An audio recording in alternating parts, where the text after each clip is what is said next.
Boa tarde, turma 100. Desejo a todos saúde, paz e muita vontade de estudar. Nós vamos dar continuidade às nossas aulas sobre conjunto. Na última aula nós falamos sobre conjuntos naturais e conjunto dos inteiros. Conjuntos naturais são aqueles que vão de 0 a infinito, geralmente se representa de 0 a 9 e pontilhado tudo para trás. Conjuntos inteiros são todos os negativos mais os positivos. Vimos que o conjuntos naturais, ele é um subconjunto do conjunto dos inteiros. Vimos que o conjunto dos naturais asterisco não tem o zero. E o conjunto dos inteiros negativos só tem os negativos.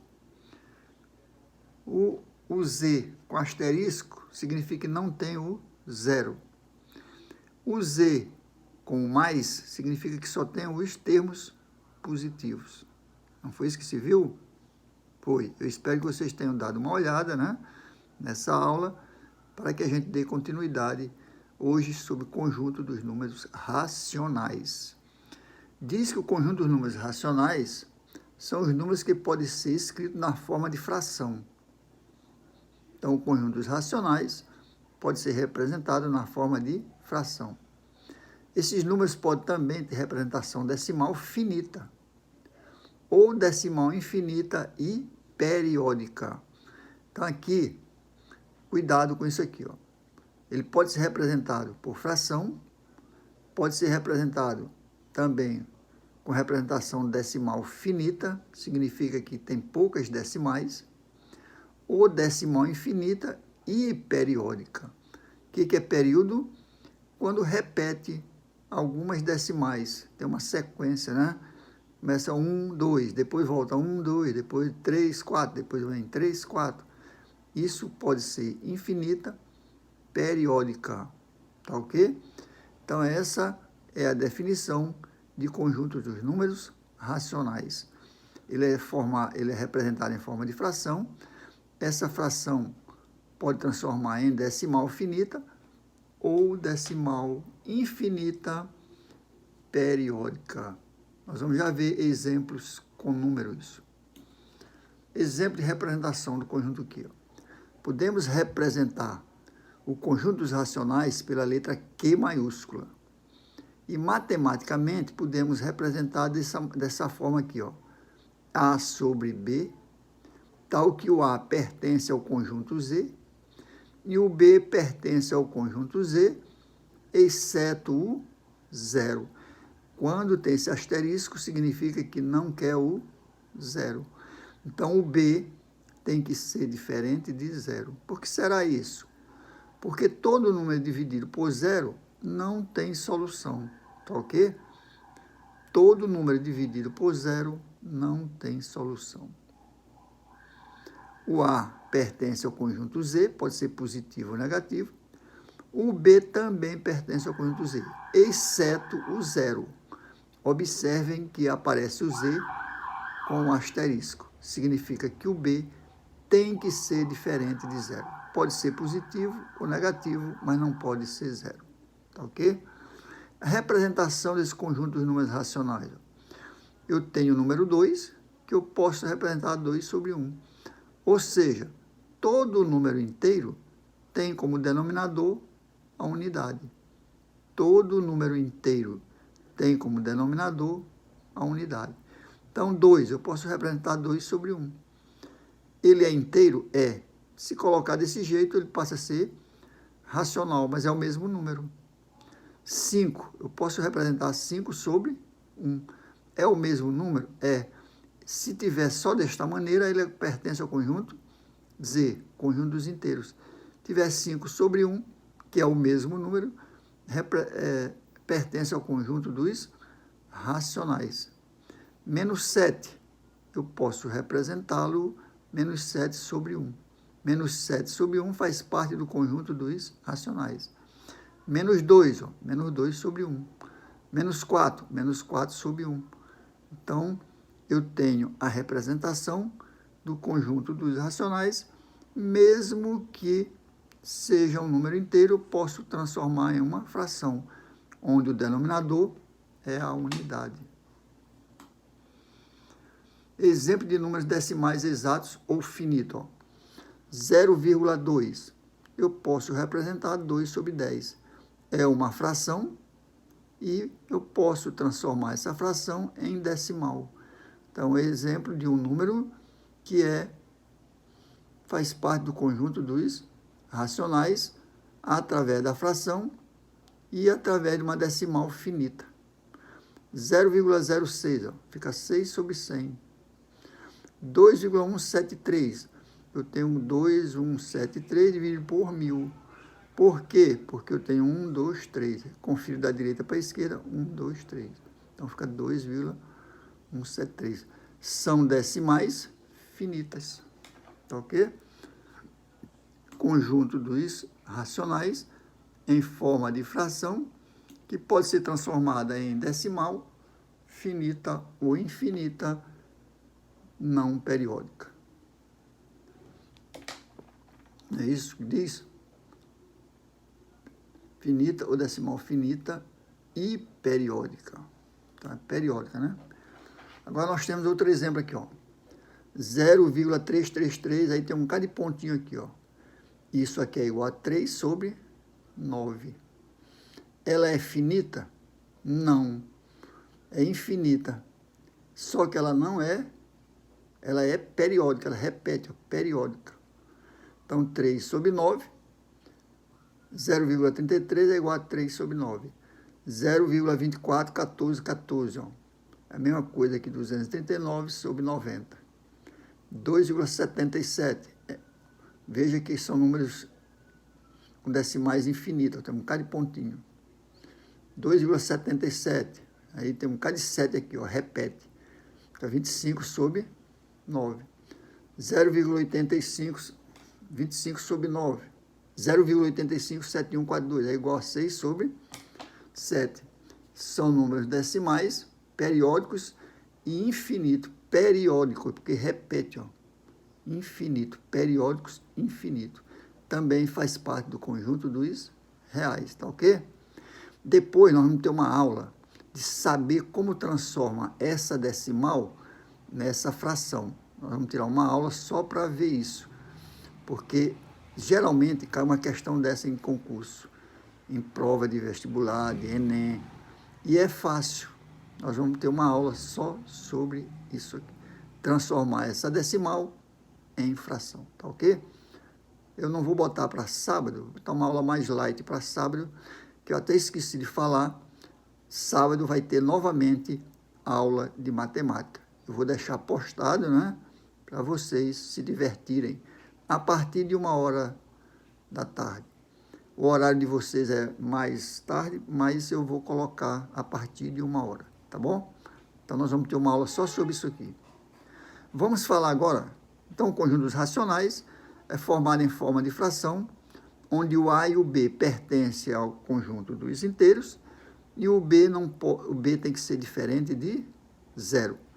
Pode ser representado através de decimal finita ou decimal infinita periódica. Período é o que repete, ó. 3, 3, 3, 24, 14, 14, ó. 2, 7, 7, 7, 8, 5, 7, 1, 4, 2. Aqui ela é infinita, mas ela vai se repetindo. Vamos ver agora o conjunto dos números irracionais. Isso aqui nós vamos falar pouco, para dar uma pulada rápida sobre ele, porque o conjunto dos irracionais, ele não cai em Enem, tá ok? Então, se não cai, nós vamos dar uma pincelada aqui, mas para vocês terem uma ideia e saber que existe o conjunto dos números reais. Pessoal, mas se não cai, para que eu vou estudar isso? Não, tudo que você estuda vale a pena. Algum dia você vai se deparar com coisas parecidas. Então, dentro do conjunto dos irracionais, nós podemos dizer o seguinte. Imagine que você tem uma raiz quadrada de 4. Raiz quadrada de 4 é 2, não é isso? É. Mas se você tiver raiz quadrada de menos 4, quanto é? No conjunto dos reais, não tem raiz negativa. Mas quando chega no conjunto dos racionais, tem. E a gente vai tentar aprender um pouco disso aí também. Não vai ser muito profundo, mas dá para entender. Então, vamos falar aqui sobre o conjunto dos irracionais. É aquele cujos elementos são números decimais que não pode ser resultado da divisão entre dois números inteiros. Por exemplo, 4 sobre 2 nunca vai dar um número irracional, porque 4 sobre 2 tem uma divisão, inclusive exata. 6 sobre 3 dá 2, então não vai chegar nunca a número irracional. Essa definição é o oposto da definição de número racional, porque o número racional é a divisão entre dois números onde tem um resultado. Tá? Qualquer número que pode ser escrito na forma de fração. Esse é o número racional. O número racional, qualquer número que pode ser representado em forma de fração. O irracional já não acontece isso. Vamos ver aqui a representação na reta numérica de um número irracional. Então, para que nós entendamos isso aqui, nós temos aqui um quadrado, figura de um quadrado. Temos uma diagonal entre o ponto 0 e esse ponto aqui. Representação irracional na reta numérica. Desenho o quadrado de lado 1, então está aqui. Esse segmento de 0 a 1 é igual a esse segmento, que é igual a esse, que é igual a esse. Queremos saber a diagonal. Nós estamos aqui diante de uma figura o quê? De um triângulo retângulo. E vocês do terceiro ano já viram isso aqui, tá? No famoso teorema de Pitágoras. Quando é que se usa o teorema de Pitágoras? Quando você quer calcular um dos lados do triângulo e esse triângulo tem um ângulo reto. Mas o que é ângulo reto? É um ângulo que mede 90 graus. Então, aqui você tem um lado, dois lados, três lados. Os dois lados opostos ao maior lado do triângulo retângulo são chamados de catetos. E o lado maior do triângulo retângulo é chamado de hipotenusa. Professor, mas aí tem um D, não tem hipotenusa. Pois é, essa letra aqui, você pode botar qualquer letra, mas o nome desse segmento não muda.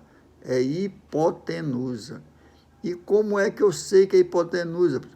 É você olhar para o ângulo de 90 graus e em frente do ângulo de 90 graus tem um segmento.